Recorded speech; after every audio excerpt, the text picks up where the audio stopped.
Atenção! Vai começar agora uma teleaula de manutenção do curso profissionalizante. Este módulo tem um total de 35 aulas. Hoje, você vai assistir a teleaula número 7. Bons estudos!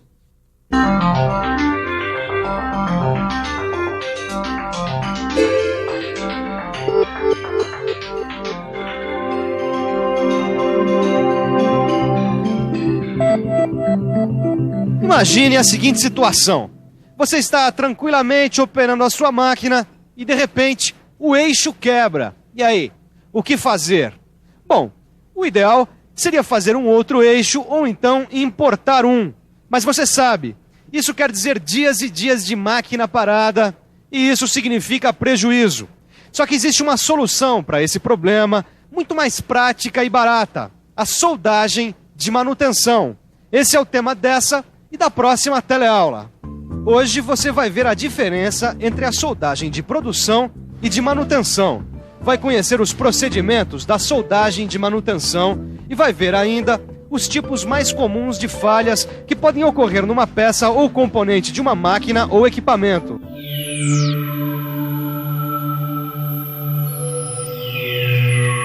Pois é, esse equipamento super simples é uma grande arma na manutenção das máquinas e equipamentos das indústrias, já que com rapidez e eficiência a solda pode prolongar a vida útil das peças de muitas máquinas e equipamentos. E é justamente por isso que a soldagem de manutenção é muito usada, especialmente em países em desenvolvimento industrial como o Brasil. As indústrias dos países em desenvolvimento, como o Brasil, têm várias características em comum. E uma delas é a diversidade de máquinas e equipamentos. Quer dizer, numa mesma indústria, a gente encontra máquinas de diversas origens e fabricantes. Isso quando os equipamentos já não estão fora de linha. O resultado disso você vai conferir agora. Com máquinas e equipamentos tão diferentes, é praticamente impossível para as indústrias manterem em estoque todas as peças de reposição para essas máquinas. Além disso, quase nenhuma empresa tem grandes estoques para reposição. Fabricar ou importar um componente demanda tempo. Como você sabe, a produção não pode parar. Isso faz da soldagem de manutenção uma técnica bastante usada nas indústrias. Na verdade, existem dois tipos de soldagem: a soldagem de produção e a de manutenção. A soldagem de produção, como você sabe, é um trabalho realizado em condições bastante favoráveis. As especificações estão determinadas, os equipamentos necessários estão disponíveis e a gente conhece a composição química do metal de base. Enfim, está tudo sob controle. Já na soldagem de manutenção, a situação é bem diferente. A soldagem de manutenção é feita dentro de várias restrições e limitações, o que é agravado pela rapidez, porque quebrou, tem que consertar. E falando em quebrou, consertou, chegou a hora de você acompanhar as etapas para a realização da soldagem de manutenção. O primeiro passo é analisar a falha. E para isso, antes de qualquer coisa, temos que analisar o local da falha. Essa tá fácil, né? O problema tá ali, na régua, ó. Peraí, né, Caio? Ficou fácil porque você já sabia onde era o problema, não é mesmo? Continuando, depois de analisar o local, é preciso analisar a causa da falha. Se é uma fratura, se é um problema causado por desgaste ou por corrosão. No caso dessa peça aqui, ó, dá pra ver que é uma fratura. É isso aí. Agora a gente tem que determinar o funcionamento. Ou melhor, as solicitações, os meios envolvidos e a temperatura do material. Mas pra isso, a gente tem que conhecer melhor o material, né? Isso é o nosso próximo passo. A gente precisa conhecer todas as características do material, o tipo de material, a dureza, o estado em que ele se encontra, se ele é revenido, se ele é recozido, se ele é temperado, se ele é cementado. Ou seja, o primeiro passo de uma soldagem de manutenção é uma análise da falha. Para isso a gente precisa analisar o local da falha, determinar a causa da falha, determinar o funcionamento, conhecer os materiais envolvidos e o estado deles. Analisada a falha, o primeiro passo é estabelecer um planejamento de execução. A primeira coisa, é claro, é escolher o método e o processo de soldagem e o metal de adição, para depois determinar os fatores que influenciam no processo de soldagem. Fatores que influenciam na soldagem? É isso mesmo. A gente tem que planejar todo o trabalho. E para isso nós temos que analisar todos os fatores envolvidos no serviço. Tá bom, que a gente tem que planejar tudo bem. Agora, que fatores são esses? Se vai ter pré-usinagem, deformação, qual vai ser a sequência da soldagem, se vai ter pré ou pós-aquecimento, tratamento térmico pós-soldagem, desempenamento ou pós-usinagem. E essas decisões têm que ser tomadas sempre com o objetivo de eliminar as causas e não só os efeitos da falha. Eu gostei. Eliminar as causas. Ó, tá aqui, ó. O planejamento da nossa soldagem. Depois de concluir o planejamento da soldagem, é hora de consertar a falha. Mas antes de consertar, a gente precisa saber que tipo de falha vai ser consertada. Porque para cada tipo de problema, existe um procedimento diferente. É isso mesmo. A gente vai começar vendo quais os procedimentos no caso de uma soldagem de uma falha por trinca, determinando o começo e o fim da trinca e a falha com um líquido penetrante. Depois de determinar o tipo e a dureza do material, a próxima etapa é preparar a região que vai ser soldada. Com uma abertura adequada para o eletrodo, tocha ou maçarico ter acesso à região a ser soldada, dependendo do processo que vai ser usado. E em seguida, a gente tem que limpar bem, para tirar qualquer resíduo de óleo, graxa ou impurezas. E aí é só decidir os parâmetros da soldagem e iniciar o trabalho. O importante é você seguir passo a passo todos esses procedimentos. Por isso, é melhor você vê-los mais de perto.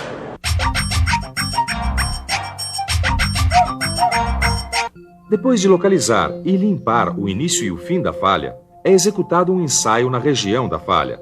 Identificado o tipo e a dureza do material, a gente faz uma abertura na região da trinca, limpa o local que vai ser soldado e, em seguida, executa o ensaio de líquido penetrante para ter certeza de que toda a descontinuidade foi eliminada.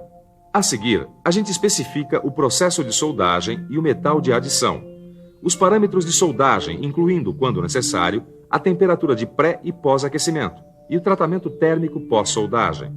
Além disso, é necessário especificar uma sequência adequada e, se preciso, um sobremetal para o acabamento.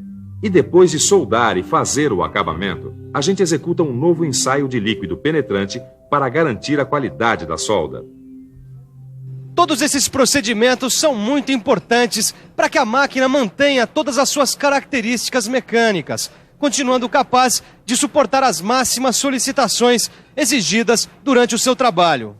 Agora, se o problema da peça ou equipamento foi causado por corrosão, como esse aqui, aí os procedimentos mudam um pouco. Olha só, é aqui que a gente vai revestir. Já sei até como, mas antes a gente tem que fazer a preparação da superfície. É isso aí. Primeiro a gente precisa limpar muito bem, senão a solda não pega. Bom, agora dá pra ver que tá limpinho, sem nenhuma sujeira. Agora, a gente verifica se não tem descontinuidades que possam atrapalhar a soldagem. Perfeito! A gente já pode começar a especificar o processo de soldagem e o metal de adição. Mas olha, precisamos ter muita atenção, isso tudo deve ser feito com muita atenção para que a peça continue capaz de suportar as suas solicitações do trabalho. Então vamos lá, né? Mas espera aí. Vamos ver isso bem de pertinho, vamos acompanhar isso de perto, passo a passo, todos os procedimentos. Como na falha causada por trinca, a gente precisa, em primeiro lugar, localizar os limites da região desgastada, limpar bem e depois verificar se existem descontinuidades. O próximo passo é especificar o processo de soldagem, o metal de adição, os parâmetros, a sequência de soldagem e o tipo de ensaio para verificar a qualidade da solda, considerando, se necessário, a temperatura de pré- e pós-aquecimento e o tratamento de alívio de tensões e, se for preciso, ainda prever um sobremetal para o acabamento da peça recuperada. Até agora você viu como reparar as falhas de uma peça ou componente. Agora, conhecer as causas dessas falhas é muito importante para o trabalho de manutenção. Afinal, quando você for consertar um equipamento, quanto mais você souber sobre seu funcionamento, o material e a falha, melhor vai ficar o seu trabalho.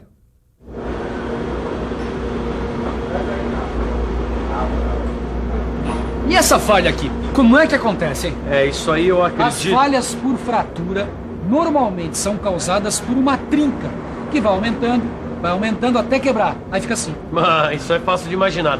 Agora o difícil mesmo é pensar como é que surgem as trincas. Pode ser por dois motivos.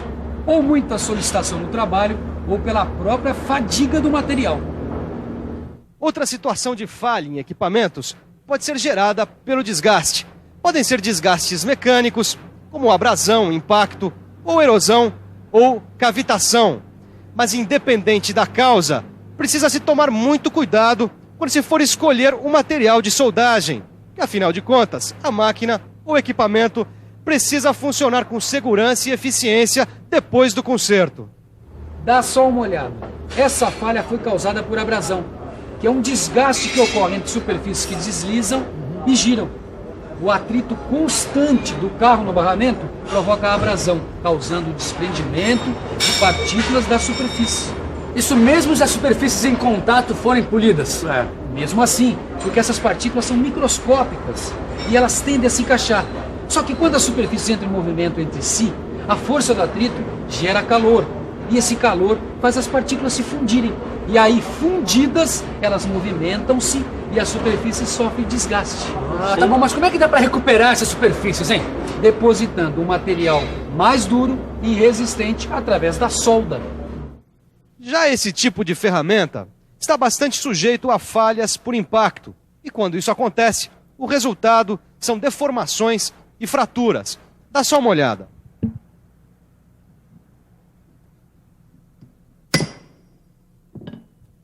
Por causa desse impacto, em condições de alta pressão, partículas metálicas são arrancadas do material e aí acontece o desgaste.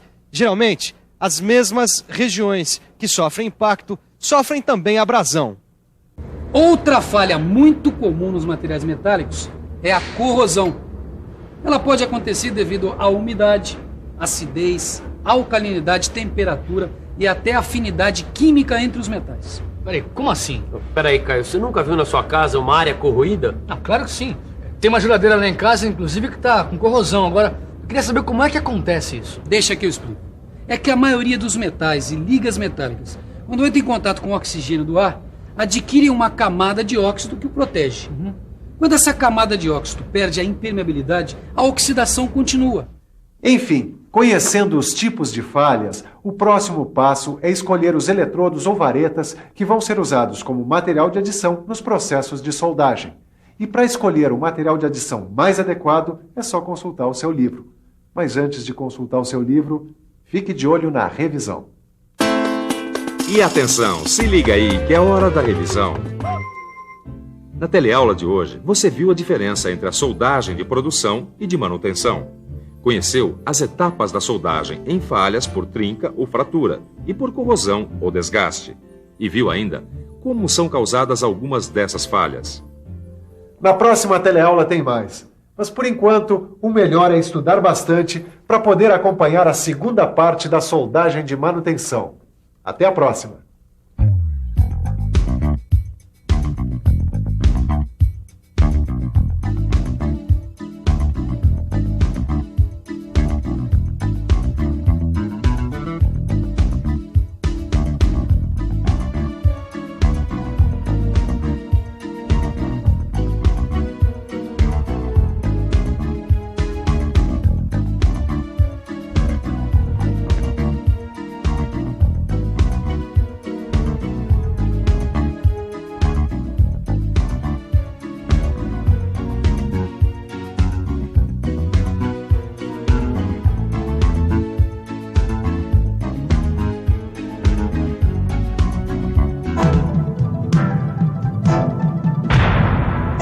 Telecurso 2000, um programa de educação do Sistema Fiesp e da Fundação Roberto Marinho.